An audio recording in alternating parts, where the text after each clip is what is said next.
My name is Niki Reid. This is my digital storytelling prototype.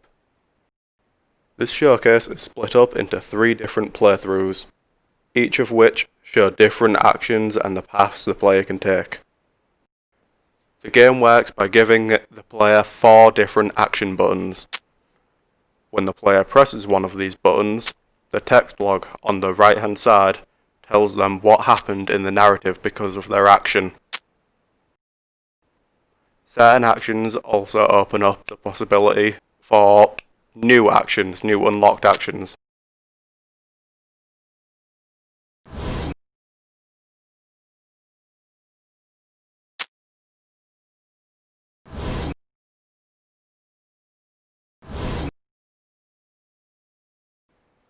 For example, because I searched the dining hall, I was able to find and take the medkit. In a full version of the game, this would be an item that would mitigate the negative effects of an injury. Without it, the narrative could change substantially.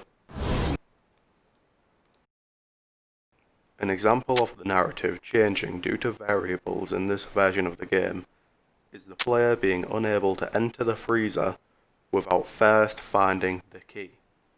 To find the key, the player has to search the kitchen, where they will also find a knife and a mallet. Only after finding the key, the player can enter the freezer. In the freezer is the first possibility of achieving a bad ending, wherein the character dies. To get this bad ending, the player must move a box, allowing them to crawl into a hole. Unbeknownst to the player, however, there is an aggressive creature inside this hole. Pressing further into the hole gets the player a game over.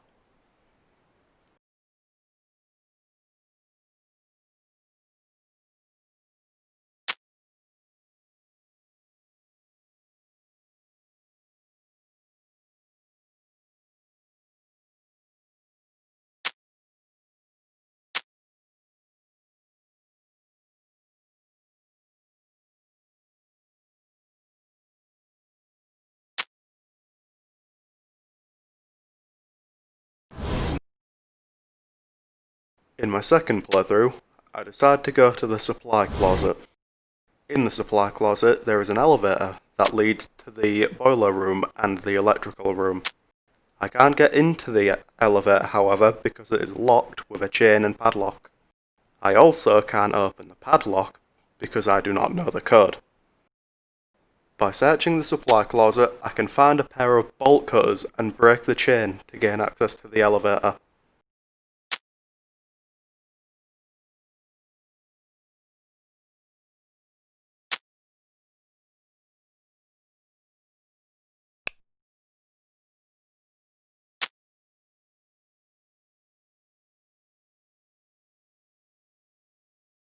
After taking the elevator to the boiler room, I see that I'm able to increase or decrease the water pressure.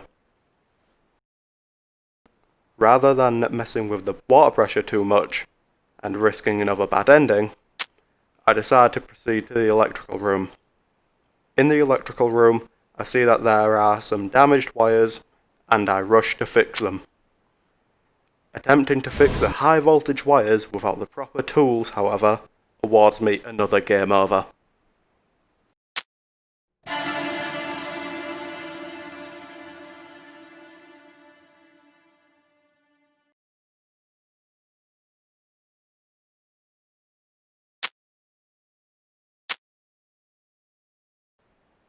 In my third and final playthrough, I decide to first go to the control room. In the control room, I activate the ship's AI named Mac 2900.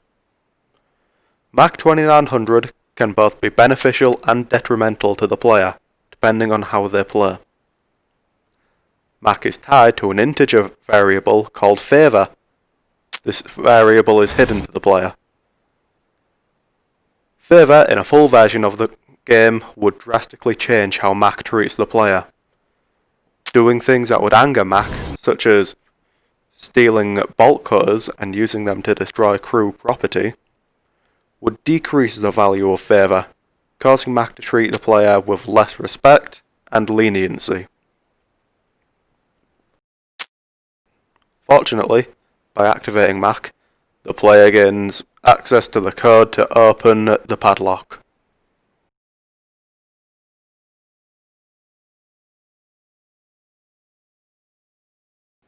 To avoid getting another game over in the electrical room, I searched the room and took some tools which I used to successfully fix the wires and turn the power back on.